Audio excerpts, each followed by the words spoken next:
രാവിലെ 8 മണി. എടാ, നിനക്ക് 7 മണിക്ക് എവിടെ പോണോന്ന് പറഞ്ഞില്ലയോ? ഇപ്പൊ 8 മണിയായി. 8 മണി തന്നെ നേരം വെളുക്കാണല്ലോ ഈശ്വര. ലോകം അവസാനിക്കാറായോ? എഴുതിയിട്ട് വല്ല ജോലിയും ചെയ്യാം. അല്ലേ വേണ്ട ഇച്ചിരി നേരോടെ കിടന്ന് ഉറങ്ങിയിട്ട് ജോലി ചെയ്യാം.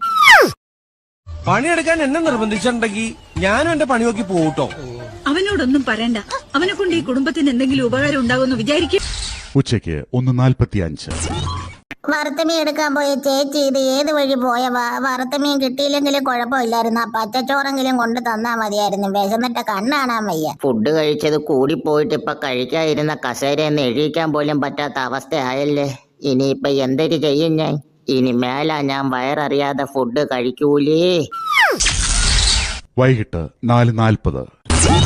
അപ്പുറത്തെ വീട്ടിലെ പിള്ളേര് കളിക്കാൻ വരാന്ന് പറഞ്ഞിട്ട് ഇതുവരെ കണ്ടില്ലല്ലേ. എന്നെയാണെങ്കിൽ എന്റെ അപ്പനും അമ്മ അങ്ങോട്ടിട്ട് വിടത്തുമില്ല. ഇനിയിപ്പൊ ആ പിള്ളേരെ അവരുടെ അപ്പനും അമ്മ വിടാത്തയാന്നു. ചേടാ, രാത്രി 8:30. ഇന്ന് എനിക്ക് നേരത്തെ ഉറക്കം വരുവാന്നല്ലേ. എന്നാ പിന്നെ നേരത്തെ കിടന്നങ്ങ് ഉറങ്ങിക്കളയാം.